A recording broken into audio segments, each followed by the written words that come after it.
Tucked away in a forest outside Zagreb lies the Pantovčaku presidential palace, where Franjo Tuđman ruled until his death last December. Within these walls, Tuđman and his cronies plotted the dark course of recent Balkans history, but this building held another secret.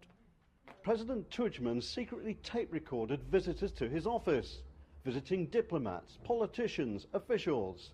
Now those tapes and transcripts have been made available, and Channel 4 News has gained exclusive access.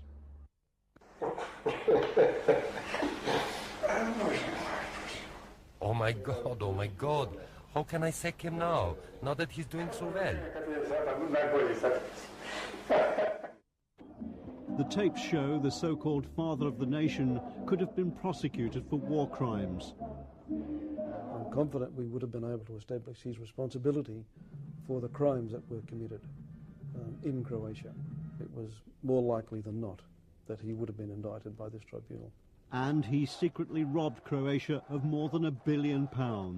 The country is bankrupt, and I think it basically is. Assessments of foreign debt or debt in general, internal and external, is in excess of several billion US dollars. We were the first journalists to be allowed into the cramped chamber beneath the presidential offices. It was down here these women typed up what they heard on the tapes.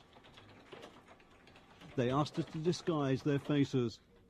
These loyal civil servants know too much about corruption and dirty dealings by the previous regime.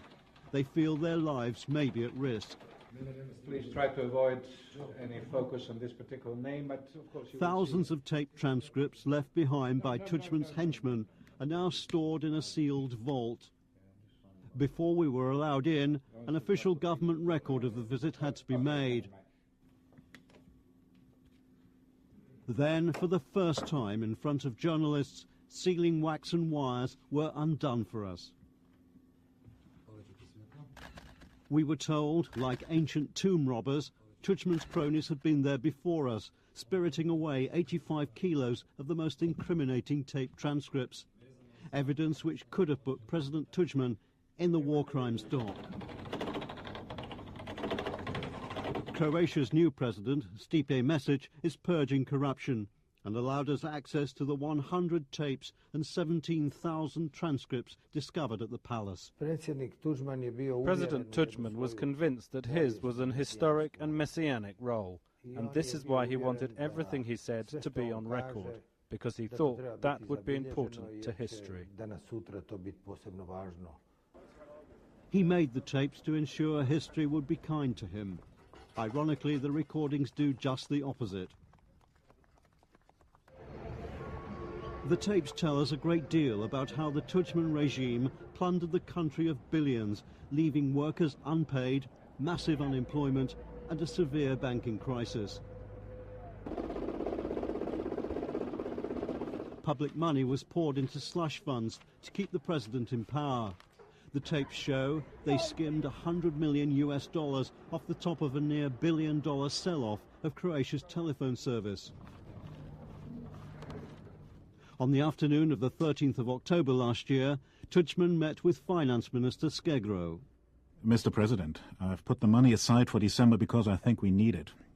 We have to prepare for the upcoming elections. It is in an Irish bank, 100% safe. Only you and I know about this. In the post-Tuđman era, Croatia's President Mesić is pledging to find the missing billions. We have already established contact with certain foreign institutions who are helping us locate where the missing money could be. Money leaves a paper trail, and of course all the individuals involved will be held accountable. Immediate Tuđman family members are under investigation, and we called on the late president's widow. I'm from Channel 4 News in London. Would it be possible to have a few words with Mrs. Tuđman, please? I'm moment, bitte. I'm sorry. Okay. An aide told us she was unavailable. And then to the home of his eldest son, Miroslav.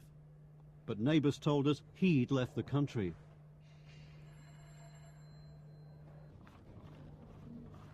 As well as plundering the country, the tapes revealed Tuđman and his apparent enemy, Milosevic, ignored pledges to respect the sovereignty of Bosnia. Even after signing the Dayton Accord, they were still plotting to carve up the region. Let's make a deal with the Serbs. Neither history nor emotion in the Balkans will permit multinationalism. We have to give up on the illusion of the last 8 years. Dayton isn't working. Nobody, except diplomats and petty officials, believes in a sovereign Bosnia and the Dayton Accords. What is clear is that this is yet another piece of evidence to the revelation that I got at that time from Tudjman, that these two had set up a secret deal which simply abolished the Muslim community of Bosnia and Herzegovina, and that it carved it up between the Serbs and the Croats. But perhaps the most disturbing revelation from the Tudjman tapes is that Croatia's first president personally covered up war crimes. At the Bosnian hamlet of Mesić, more than 100 Muslim men, women and children were terrorized and then shot or burned to death. Famously, the British UN commander in the region, Colonel Bob Stewart, exploded with anger at the time. I don't need the permission of the bloody HBO. I am from the United Nations. And as far as I'm concerned, what has happened here is disgraceful. Bad luck, my friend.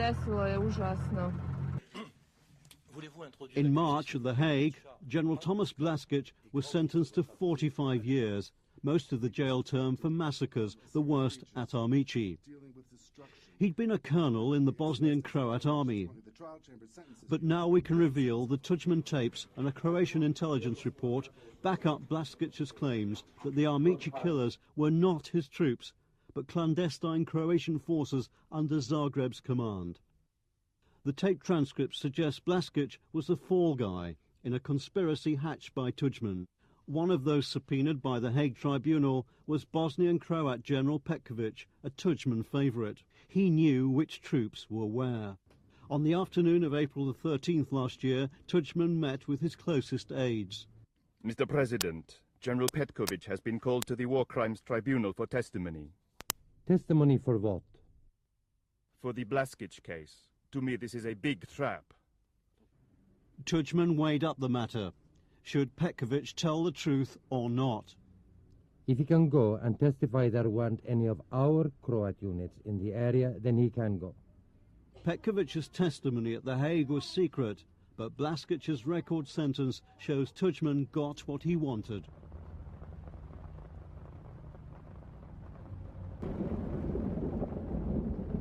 Having heard the evidence from the Tudjman tapes, we then return to Mesić.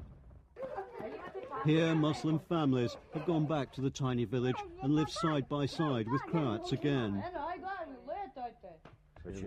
I met Mesić at Mesić. 16 members of his family were butchered that terrible night 7 years ago. He gave evidence to the War Crimes Tribunal, and he says General Blaskić was not behind the atrocity. Irregular forces controlled by Zagreb were responsible. Although he was a commander, the crime was committed by paramilitaries beyond Blaskić's control.